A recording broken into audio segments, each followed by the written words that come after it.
இளைஞர் ஒருவர் மிகப்பெரிய பிரச்சனையில் இருந்தார். அவரின் மோசமான பழக்க வழக்கங்களால் அவரின் வாழ்க்கை முழுமையாக சிதைந்து போயிருந்தது. மேலும் அவர் தனது நேரத்தை மதிக்காமல் அவர் நாள் முழுவதும் பயனற்ற செயல்களில் வீணடித்தார். மேலும் அவர் சோம்பலாகவும் இருந்தார். அவரது குடும்பத்தினர் அவரிடம் ஏதாவது வேலை செய்ய கேட்டால் அவர் அவ்வேலையை தவிர்த்துவிட்டு விடுவார். ஏதாவது காரணத்தால் அவர் அந்த வேலையை செய்ய வேண்டியிருந்தால் அதை ஆர்வமின்றி சுமாராகவே செய்வார். அவரது பெற்றோர் அவருக்கு ஏதாவது சொல்ல முயற்சித்தால் அவர் தன் தவறை ஒப்புக்கொள்ளாமல் வாதிட்டு கொண்டே இருப்பார். முக்கியமான வேலைகளை முடிவடையும் எப்பொழுதும் நாளை செய்வோம் என்று தள்ளி போட்டுக் கொண்டே இருப்பார். பொறுப்புகளை பொறுத்தவரை அவர் எப்போதும் தவிர்த்து விடுவார். மெல்ல மெல்ல அவரின் நண்பர்கள் எல்லோரும் அவரை விட முன்னேற ஆரம்பித்ததை அவர் உணரத் தொடங்கினார். மேலும் மோசமான பழக்கங்கள் தன்னை பின்னோக்கி தள்ளுகிறது என்பதையும் உணர்ந்தார். மேலும் அவர் பலமுறை தனது பழக்க வழக்கங்களை சரி செய்ய முயன்றும் ஒவ்வொரு முறையும் தோல்வியடைந்தார். அப்பொழுது ஒரு நாள் அவரது நண்பர் ஒரு முனிவர் ஒருவர் கிராமத்திற்கு வெளியே ஒரு குடிசையில் சில நாட்களாக தங்கியிருப்பதாகவும் அவரை நீ போய் சந்திக்க வேண்டும் என்று கூறினார். அந்த இளைஞருக்கு முனிவரை சந்திக்க துளியும் விருப்பமில்லை. இருந்தாலும் நண்பனின் சொல்லிற்கு இணங்க அடுத்த நாள் அந்த முனிவரை அந்த இளைஞர் சந்திக்கச் சென்றார். இளைஞர் அந்த முனிவர் இருக்கும் குடிசைக்கு சென்றபோது அவர் ஆழ்ந்த தியானத்தில் இருந்தார்.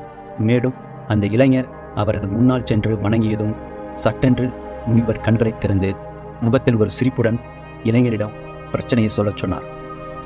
இளைஞர் தனது பிரச்சனையை முனிவரிடம் சொல்லி தனது பழக்கங்களை மாற்ற விரும்புவதாகவும் அப்படி மாற்ற முயற்சி செய்யும் போதெல்லாம் தோல்வி அடைவதாகவும் கூறினார். முனிவர் அந்த இளைஞர் சொல்வதை அமைதியாக கேட்டார். பின்னர் ஒரு நிமிடம் யோசித்துவிட்டு, நண்பரே, நீங்கள் உங்களுடைய பழக்க வழக்கங்களை சில நாட்களில் மாற்ற விரும்புகிறீர்கள். ஆனால் பழக்க வழக்கங்கள் உருவாக பல நாட்கள் எடுத்துக்கொள்வதைப் போலவே அவற்றை மாற்றவும் பல நாட்கள் ஆகும் என்றார். அதற்காக நீங்கள் பொறுமையாக இருந்து உங்கள் மோசமான பழக்கங்களை நல்ல பழக்க வழக்கங்களாக மாற்ற வேண்டும் என்று கூறினார். மகனே, இன்று நான் உங்களுக்கு கூறும் 6 பழக்கங்கள் உங்கள் பழைய பழக்கங்களை மாற்றுவதோடு மட்டுமல்லாமல் உங்கள் வாழ்க்கையை மாற்றும் என்று கூறத் தொடங்கினார். முதல் பழக்கம் புத்தகங்களை படிக்கும் பழக்கம். உலகில் அனைத்து கேள்விகளுக்கும் பதில்கள் புத்தகங்களில் ஒளிந்திருக்கின்றன. உங்கள் மனதில் எழும் கேள்விகள் பலரின் மனதில் ஏற்கனவே எழுந்துள்ளது. அவர்களில் சிலர் அந்த கேள்விகளுக்கு பதில்கள் கண்டுபிடித்து புத்தகங்களில் எழுதியுள்ளனர். அதனால் நீங்கள் அதை மீண்டும் ஆராயாமல் புத்தகங்களை படிப்பதன் மூலம் பதில்களை பெறலாம். மேலும் உலகின் அனைத்து வெற்றி பெற்றவர்களுக்கும் இந்த புத்தகம் படிக்கும் பழக்கம் உண்டு என்றார். இன்று முதல் நீங்களும் புத்தகங்களை படிக்கத் தொடங்குங்கள். அது உங்கள் வாழ்க்கையில் அதிசயங்களை ஏற்படுத்தும் என்றார். இரண்டாவது பழக்கம் எழுதுவது. நீங்கள் புத்தகங்களின் நல்லதொரு விஷயங்களை காண்பீர்களானால் அதை உடனே எழுதி கொண்டு உடன் வைத்துக் கொள்ளுங்கள். அதை மீண்டும் மீண்டும் படிப்பதன் மூலம் உங்கள் வாழ்க்கையில் அதை எளிதில் பின்பற்றலாம். அதேபோல உங்கள் வாழ்க்கையில் ஏதேனும் குறிக்கோள் இருந்தால் அதை எழுதி கொண்டு அவற்றை நீங்கள் பார்க்கும் இடத்தில் வைத்திருங்கள். உங்கள் குறிக்கோள் அல்லது இலக்குகளை கண்முன்னே இருந்தால் அதை அடைய தினமும் உங்களுக்கு ஊக்கமளிக்கும். எழுதுவது தன்னை புரிந்து கொள்ள ஒரு சிறந்த வழி என்று அவர் கூறினார். மூன்றாவது பழக்கம் தியானம். தியானம் உங்கள் அனைத்து மனச்சிதறல்களையும் தீர்க்கக்கூடியது. மனதின் சிந்தனை ஓட்டத்தை குறைப்பதன் மூலம் தியானம் நமது மனதை குளிர்ச்சியாகவும் ஒருமித்ததாகவும் மாற்றுகிறது. தினமும் தியானம் செய்வதன் மூலம் நீங்கள் நிம்மதியுடன் இருப்பீர்கள் என்று அவர் கூறினார். நான்காவது பழக்கம் உங்களிடம் என்ன இருக்கின்றதோ அதற்கு நன்றி உணர்வுடன் இருப்பது என்று முனிவர் விளக்கினார். பெரிதோ சிறிதோ எல்லாவற்றிற்கும் நன்றி உணர்வுடன் இருங்கள். நீங்கள் இல்லாதவற்றில் கவனம் செலுத்துவதில் இருந்து உங்கள் கவனத்தை மாற்றும்போது உங்கள் வாழ்க்கை மகிழ்ச்சியாக நிறைந்திருக்கும்.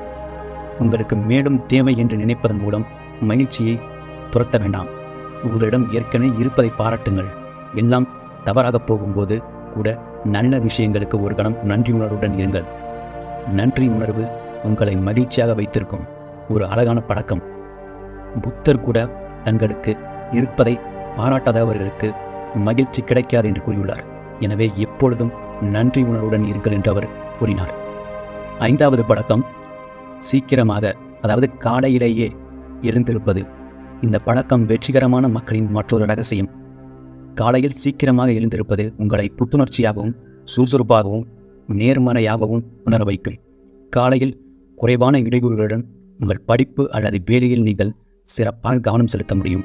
மேலும் சீக்கிரமாக எழுந்திருப்பது மன அழுத்தம் மற்றும் கோபத்தை குறைத்து அன்றைய தினத்தை நேர்மறையான பார்வையுடன் தொடங்க உதவும் என்று கூறினார். 6வது மற்றும் இறுதி பழக்கம் சுய கட்டுப்பாடு என்று முனிவர் கூறினார். ஒரு கட்டுப்பாடான வாழ்க்கை வெற்றியின் பாதையை அமைக்கும். கட்டுப்பாடு என்பது ஒரு வழக்கத்தை பின்பற்றுவதும் நேரத்தை சரியாக பயன்படுத்துவதும் மற்றும் கடினமாக உழைப்பதை குறிக்கும் என்று கூறினார். எப்போது நீங்கள் சுய கட்டுப்பாட்டை உங்கள் வாழ்க்கையில் கொண்டு வருகிறீர்களோ அப்போது உங்கள் வாழ்க்கையில் பெரிதும் முன்னேற்றத்தை அடைவீர்கள் என்று முனிவர் கூறினார். மேலும் இந்த 6 பழக்கங்களையும் நீங்கள் பின்பற்றினால் உங்கள் வாழ்க்கை அற்புதமாக மாற ஆரம்பிக்கும் என்று முனிவர் கூறி முடித்தார். இதை கேட்ட இளைஞன் முனிவரின் வார்த்தைகளை புரிந்து கொண்டு இந்த பழக்கங்களை தனது வாழ்க்கையில் இணைத்துக் கொள்வதாக தனக்குத்தானே உறுதியளித்துக் கொண்டான். மேலும் முனிவரை வணங்கி அவருக்கு நன்றி கூறிவிட்டு கிளம்பினார். நண்பர்களே, நீங்கள் உங்கள் வாழ்க்கையில் நல்ல மாற்றத்தை சந்திக்க விரும்பினால் இன்று முதல் இந்த 6 பழக்கங்களையும் உங்களுடைய வாழ்க்கையில் இன்றே பின்பற்ற ஆரம்பியுங்கள். உங்கள் வாழ்க்கை முன்னேற்ற பாதையில் செல்வதை நீங்கள் காண்பீர்கள்.